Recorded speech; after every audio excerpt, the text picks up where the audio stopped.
welcome back. And we are moving into our final segment for today, where we're looking at picking up new hobbies. Now, there are many people who really enjoy their gardens, and if they really do, I'm sure they know our guest with us today. We're joined by Geraldine Sosa, who is the owner of the St. Thomas Nursery. Good morning and welcome. Good morning to you, and thanks very much for inviting me. Yes, we're so happy that you came. Now, I know, a couple of years ago, I visited your nursery at St. Thomas, and I got an opportunity to see just a sample of what you have on display. Tell us a bit about how you got into developing your own nursery. Well, from a child, I was fascinated by flowers. Mm-hmm. And from there, it grew as I got older. I got more and more interested. The thing is that I love to propagate. I love starting a plant mm-hmm. and seeing it grow and getting large, and so that's how I got into plants. Just your love for flowers. Yes, love flowers. And now, is it still flowering plants that you love? Oh, well, all sorts of plants, not only flowering plants. You can see that by my nursery, that it's not only flowering plants, that we have mm-hmm. a whole different sets of variety of plants.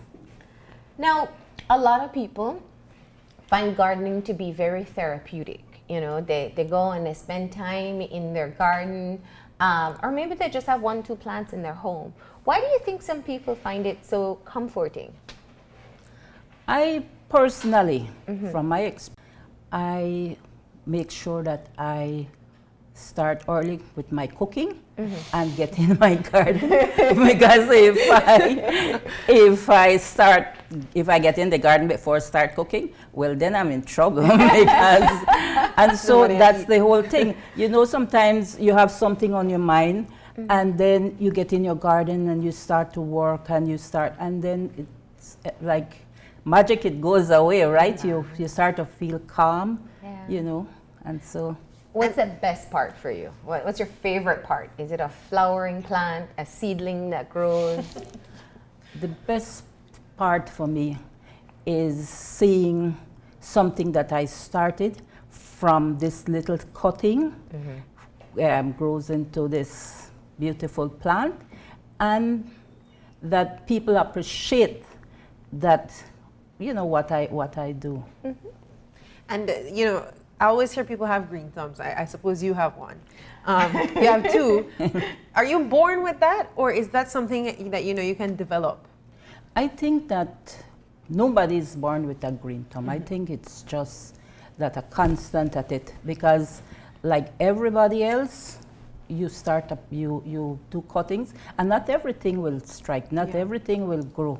So with time, you start to develop what you think will get into a plant, what mm-hmm. will grow. And so it's just like trial and error, constant, and then you find that. What do you find to be the most popular plant that people come seeking from your nursery? A lot of people like the Ixorias.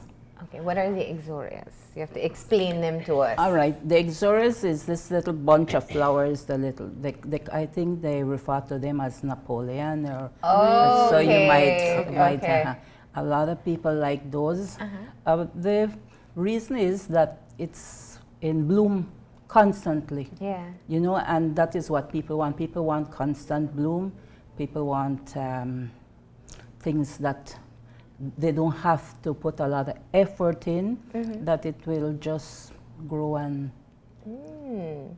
And there are people who like green plants too, no flowers. There are people who likes green plants, mm-hmm. and then they don't want any flower. They want plants for their indoor, mm-hmm. And so they're both.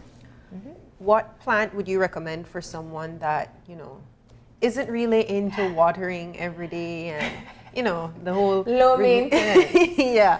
What plant would you suggest? All right. So are you talking about indoor? Something that is and like small. Indoor. Indoor. So if that's the case, then you go with that. Can't go wrong. You can't go wrong there. Can't. You water that for, say, every 3 weeks, and you can't go wrong. You can't go wrong. There are different types of cactuses too, right? Yes, there are different types. That we grow from seeds. Seed. Yeah, we grow that from seeds. So it's true what they say, because they're a desert plant, they can survive Oh, yes. with very little. They store their water in there, so they don't need to. See, that's So this is good for a beginner? Yes, that is good for a beginner. These are all beginner plants? Basically, Yeah. because they're, like for instance, this plant. What's it called? This is a pothos. Okay. And people who want plant indoors, and they don't want to have to do a lot of trimming and stuff like that, they can grow this and have it indoor, have it on their windowsill in the kitchen, have it on their coffee table. Yeah. You know, It grows like a vine, it spreads grows, out? It spreads out, and it can fill up a pot quite easily. So this is an easy one. And this one you were showing me can grow, oh, okay, prickle. Can grow in water. Can grow in water. Yeah. This is it. We just put it, and So you that don't have doesn't to need have watering for. No, you don't have to water this. You just have to make sure that you give it some kind of fertilizer. But the thing is, with this plant here, you don't have to start propagating a whole big stem. You know, at each joint, you can cut off that and say you have maybe an inch of plant, and you can fill a whole basket with that, and eventually it will start spilling over, and you have a huge. Okay, so working with us beginners, talk to us about this propagation process, right? It sounds very complicated. No, it's not. It's not. Propagation for me is, I love hibiscus. I would propagate hibiscus. You have coleus, which are easy for beginners to do. They can propagate it in water. They can propagate it in soil. So that means to plant it, to make it plant over. Yeah. grow So over. you take a cutting. Yeah. You take a cutting, and you can put that cutting in water, and it will root. And from there, you can transplant it to your soil. How do you know whether a plant can be propagated through a cutting? Just try? Yeah, basically, most of the tropicals that we have here, we can propagate by cutting. Okay. We had some great flower photos coming up. And they're called sucklings? What are they called? The small little ones like this? That's a hortorian, and that's I won't. This is more like a kind of a succulent kind of plant. I don't know. I'm asking. And that's an aloe. School me, yes. This is an aloe. That's an aloe. Yeah. But people are used to bigger aloes. Yeah, because there are different types of aloes. But this one is one of the smaller ones. This is also a low maintenance one? Yeah. Again, the least water, the better. Oh, tell us what else we have here. What's this one? All right, this is an Areca Palm, and people always want to know what kind of plant they could use indoors, you know. And this Areca Palm could use in and outdoors. You just have to make sure that you have sufficient light, and that's the important thing when you're growing plants indoor. Your lighting. Okay.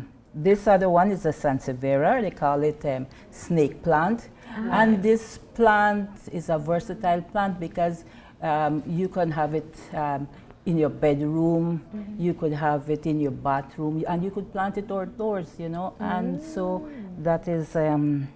Just out of curiosity, why snake plant? Do you know? Why they call it that? I think because of the shape. Okay. So it doesn't harbor snakes. No, they also call it mother-in-law tongue. So, so you can, you know, it's not only. Why do they call it that? I don't know. No, but I'm just telling you that you know, there's different names for it. Yeah. And the one to the front? And that again is similar to this one, the patos. Okay. It's just a different variation of the leaves. Oh. And over here we have and then we have a flowering plant, a spathiphyllum. People love to ask about flowering plants indoor. They want, most people want to know, I want flowering plant inside my house. And you can take any flowering plant inside the house. Yeah. But then you have to understand that that plant will not normally survive within the house, because, you know, for it to flower again, it must have the sun, it must have the outdoor to and but that spathiphyllum plant, although you can't keep it in the house forever, but those plants were specially made or propagated or whatever to suit low light indoors. So that is the reason why that you have. You could use it as an that indoor. you could use it as indoor, and it lasts very long indoor. And this one here? And that's a jade. That's a jade plant. I like this one. Yes, that's a nice plant. And the good thing about that jade is that you could actually use it, turn it into a bonsai. You know, you could keep it very small and use it as a bonsai. This is such a small sample of what you have available. Tell us about, I mean, do people have to make an appointment? How do they find out what you have available so they can come and perhaps get a plant for their home? Well, we have our nursery up in Belmopan. We have a large nursery up in Belmopan. And sometimes people come and say, I want this or I want that, and they don't know the name. And I said, well, is it, I would take out my iPad then and say, is it what you're looking for? And then they would say, well, yes, that is something like what I'm looking for. Okay. And but we carry a wide range of plants in Belmopan. We also make concrete pots. Yeah. So we Do you still make your little gnomes? Yeah, I still do that. I still make some statues and figurines. So let's talk to people who are interested in taking up gardening. What are some of the important things they need to do after they've purchased a plant and they take it home? Once you decide that you want to start a garden, you have to make sure that you pick, you find your spot where you want to have your garden. You must have sufficient light, you know, that the plant will get at least 6 to 8 hours of good, 6 the minimum, 8 the most of sunlight. Then from there you're going to see what kind of bed. Am I going to plant it in the ground? Am I going to put it in a pot? Am I going to put it in a raised bed? And so once you decide that, then you're going to see if you're going to put it in the ground, how is my soil? Do I need to improve my soil? And stuff like that. And what about watering? How do you know how much watering a plant needs? Watering, and that's a very important question, because when we have this weather like what we are having now, where we have a lot of rains and the weather is cool. Once we have rain, we don't need a whole lot of watering. Once the weather is very cool, then you'll be surprised that the plants need more water, for the simple fact that the soil dries out much faster when it's cool, because the soil, the water in the soil just evaporates. So you have to water, and when it's very hot, then you know that you have to. Yeah. And what about pruning? How do you care for a plant? Pruning is important to a plant, especially after the flower is all spent, then Yeah. you come in and you trim your plant. That will keep your shape. That will keep your plants looking nice. It will help your plant to rebloom. Yeah. Because some of the plants, they need to rebloom on new wood. So what's some advice? Like when the leaves get yellow, do you take them out? Do you leave them to rot in there on their own? No. Once you find that your leaf start getting yellow, I would advise you take them off. Because it looks so much better for your plant without the yellowing of the leaves then. Yeah. Okay. And fertilizer. Fertilizer. For people who don't like to fertilize regularly, I suggest that they use something like Osmocote, NutriCoat, and those, because they have that have 3 month or 6 month time that you can, that it will be in your soil, and so you don't have to go and water. You don't have to go and fertilize. Yeah. So, but you should put some kind of nutrients in your definitely.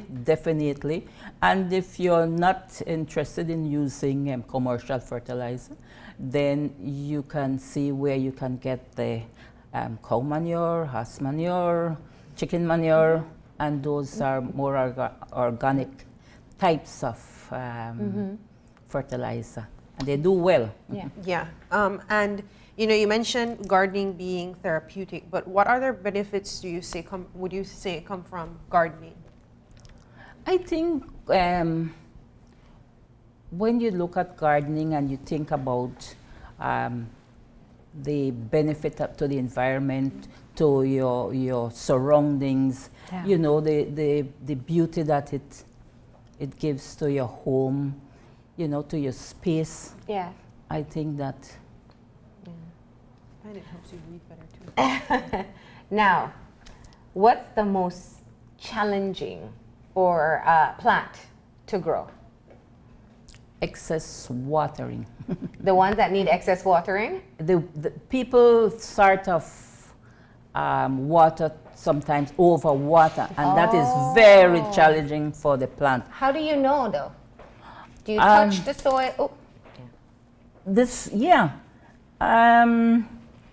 The soil, once you are used to your plants, you can see if your plants is under stress or if they're, but if you do a regular watering, but not over watering, because that's one of the main things that is detrimental to plants. People get too carried away. Yes. and to me, it's better to underwater than overwater, because if you overwater, there is a possibility that you will give root rot to your plants.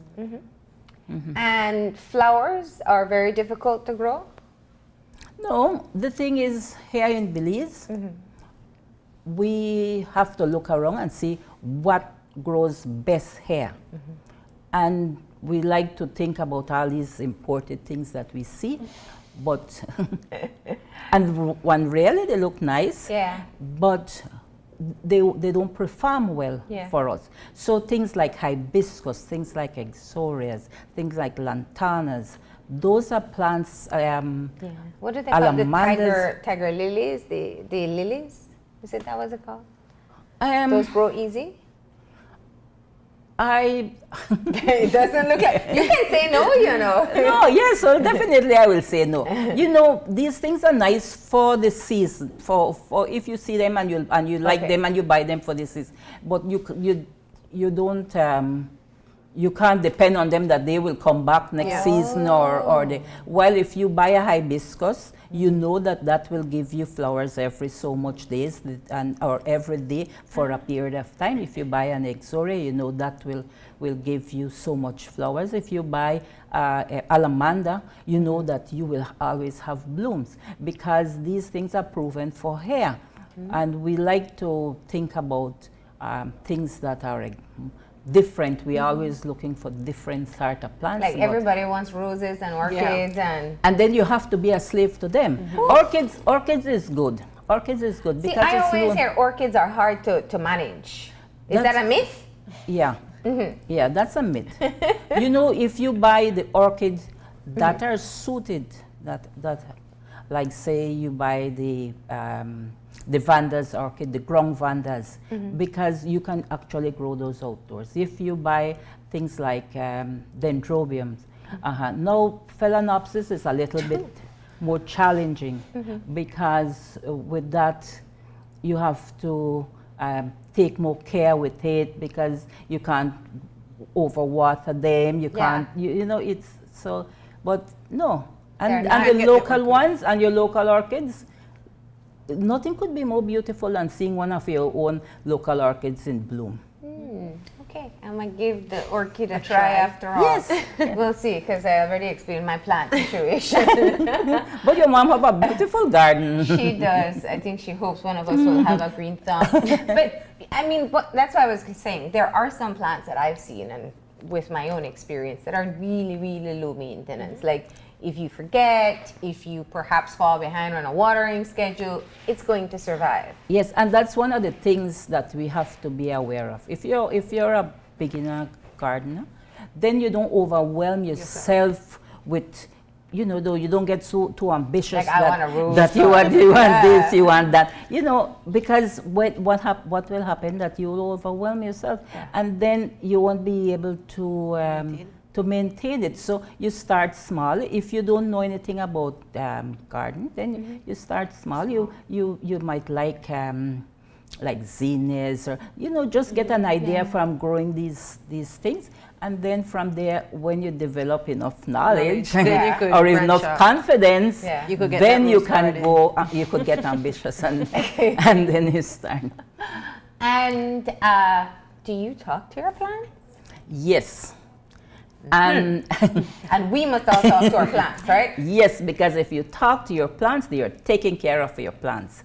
Because you get out there and you said, "Wow, today you look beautiful, but here's a yellow leaf, and I'll take it off." And that's the idea behind talking to your plant. Talking to your plant doesn't mean that if you talk to it, it will grow. But if you talk to it, you are putting interest, you're maintaining it, you're taking care of it, where it will. All the best gardeners I know say that. They You talk to gotta their talk plants. to them, scold them a little bit sometimes too, if they're not Oh behaving. yes, because you said, "Why I'm putting so much effort in you, and why aren't you growing this?" Or you know.